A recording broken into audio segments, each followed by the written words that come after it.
Hello friends, आप अभी तक के हमारे वीडियो को देख करके समझ गए होंगे कि आज हम लोग किस चीज़ के बारे में, किस टॉपिक के बारे में बात करने जा रहे हैं।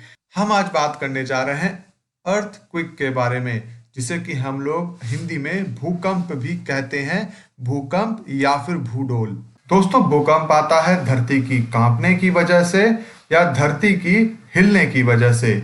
जब धरती हिलने लगे तो ऐसी अवस्था को भूकंप कहते हैं, जिसकी वजह से जान माल और हमारी प्रॉपर्टी को नुकसान हो सकता है। तो एक सवाल हम सबके मन में बार बार आता है जब भी अर्थक्वेक की चर्चा होती है कि जो धरती हमें ऐसी लगती है कि वो हिल नहीं सकती, आखिर वो हिलने कैसे लगती है। धरती के अंदर ऐसा क्या होता है कि धरती में ये कंपन आ जाती है, और ये भूकंप पैदा कैसे होता है, और ये भूकंप होता क्यों है। इन्हीं सब सवालों के जवाब को समझने के लिए हमने बनाया है आज का ये वीडियो। तो स्टूडेंट्स, हमारे वीडियो को लाइक कर दीजिए और इस वीडियो को पूरा जरूर देखिएगा। फ्रेंड्स, आपने धरती के यानी हमारी अर्थ के इस तरह के फोटोज जरूर देखे होंगे, टेलीविजन में, न्यूज़ में या किसी मैगजीन में। क्या आपने कभी सोचा है कि धरती हमारी आज जिस तरीके से दिख रही है, क्या वो हमेशा ही उसी तरीके से थी, उसी तरीके से दिखती थी, या उसमें समय के साथ कुछ बदलाव आए हैं, कुछ परिवर्तन आए हैं, या आगे कुछ परिवर्तन आ सकते हैं। आपको क्या लगता है कि धरती हमेशा ऐसी ही थी या उसमें कुछ परिवर्तन आए हैं? अपने जवाब को कमेंट में जरूर लिखिए। तो इसका जवाब मैं आपको अभी देता हूं। दोस्तों, हमें और आपको आज हमारी धरती जैसी दिख रही है, हमेशा से ही वो वैसी नहीं थी। उसमें बहुत सारे परिवर्तन हुए हैं समय के साथ, और ये परिवर्तन अभी भी लगातार हो रहे हैं। तो फिर हमें ये परिवर्तन दिखाई क्यों नहीं देते? क्योंकि ये परिवर्तन इतने धीरे धीरे होते हैं कि कोई भी एक व्यक्ति अपने जीवन काल में शायद ही कभी उसको नोटिस कर पाता है, उस पर ध्यान दे पाता है। जैसे कि हाल में ही अभी एक न्यूज़ आई थी कि एवरेस्ट की हाइट बढ़ गई है। तो क्या हमें पहाड़ों की, पर्वतों की ऊंचाई बढ़ती हुई पता चलती है? जी नहीं, क्योंकि यह प्रक्रिया इतनी धीरे होती है कि हम शायद ही इसे नोटिस कर पाते हैं। बहुत वैज्ञानिक गणनाओं के बाद ही हम इस परिवर्तन को ऑब्जर्व कर सकते हैं। तो हमारी धरती भी जैसी आज दिख रही है वैसी नहीं थी, उसमें लगातार परिवर्तन आ रहे हैं। आइए हम समझते हैं ये परिवर्तन किस प्रकार के हैं। हमारी धरती प्याज की तरह अलग अलग सतहों से मिलकर बनी हुई है, और इसकी सबसे बाहरी सतह को हम जानते हैं लिथोस्फेयर के नाम से।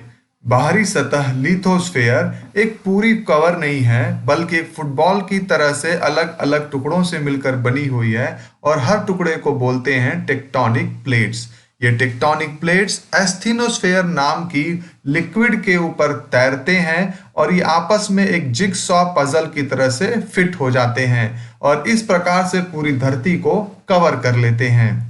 अगर हम धरती के मैप को देखें तो हम पाएंगे कि इसका मैप अलग अलग टुकड़ों में टूटा हुआ है, और हर टुकड़ा एक टेक्टोनिक प्लेट कहलाता है।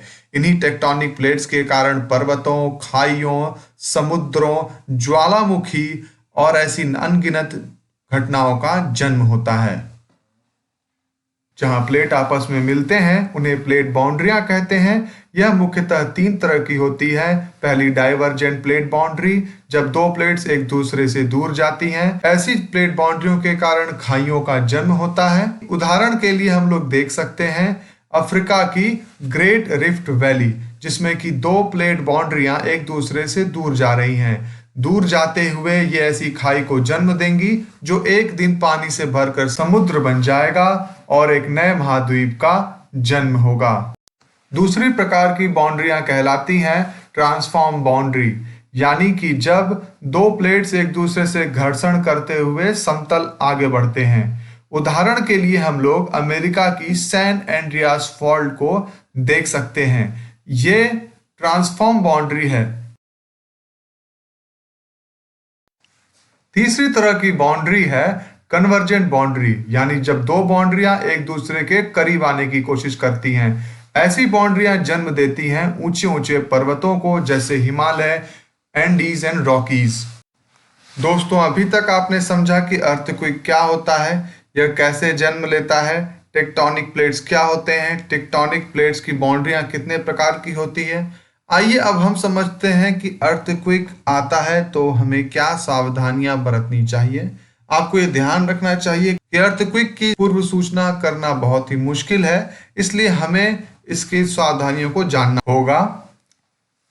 इससे पहले कि हम इस विषय पर कोई चर्चा करें, आइए हम एक वीडियो देखते हैं। Don't let yourself be convinced to do something that you know is bad, and then Ian finally just shared with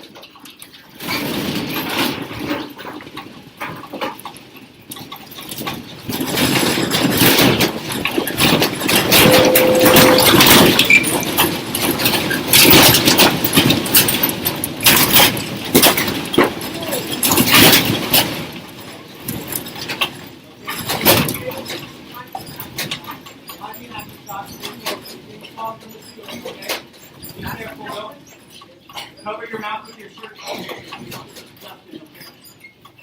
Everybody okay? Okay, stay underneath. Stay underneath. You were due for a big earthquake. That was the biggest earthquake I've ever felt in my life. But we're okay. Everybody's okay, right? Stay underneath the table. Everybody okay? Breathe in. Stay underneath the table. All I can say is holy crap. Did they cancel school today? That's probably. तो friends, आपने देखा video में कि किस तरह से भूकंप आते ही सभी बच्चे और टीचर्स भी, यानी वहां मौजूद सभी लोग टेबल के नीचे घुस जाते हैं, टेबल के नीचे जाकर बैठ जाते हैं। इस पूरी प्रक्रिया को हम लोग समझते हैं, जिसे कि हम लोग ड्रॉप, कवर और होल्ड नाम से जानते हैं। ड्रॉप यानी कि पहला स्टेप। इस स्टेप में जैसे ही आपको भूकंप की आहट आए, आपको आभास हो कि भूकंप आ गया है, तो तुरंत आप किसी टेबल या किसी बेड के नीचे चले जाइए। उसके बाद अपने आप को टेबल या बेड के नीचे ही बैठे रहिए। इससे आपके ऊपर कोई चीज गिरने से बच जाएगी और आप सुरक्षित रहेंगे। साथ ही आप टेबल के पाए को पकड़कर बैठ जाइए। टेबल के पाए को या बेड के पाए को पकड़ लीजिए, कस कर उसे होल्ड कर लीजिए, जिससे कि वो अब अपनी जगह से खिसक न पाए और आप भी सुरक्षित रहें। तो पहला स्टेप है ड्रॉप, दूसरा स्टेप है कवर और तीसरा स्टेप है होल्ड। आपको इन तीनों बातों को ध्यान रखना चाहिए। अर्थक्वेक के समय इस प्रक्रिया को फॉलो करने से हम सुरक्षित रह सकते हैं। साथ ही अगर आप किसी बिल्डिंग के बाहर हैं और अर्थक्वेक आ जाता है, तो इस बात की कोशिश करिए कि आप आसपास के किसी भी बिल्डिंग से, बिजली के खंभे से, पेड़ से दूर हो जाएं, क्योंकि इन चीजों के गिरने से आपको नुकसान पहुंच सकता है। अक्सर अर्थक्वेक के समय बिल्डिंग के गिरने से या बिल्डिंग के ऊपर की सामान गिरने से, उसके कांच गिरने से लोगों को नीचे चोट पहुंच जाती है।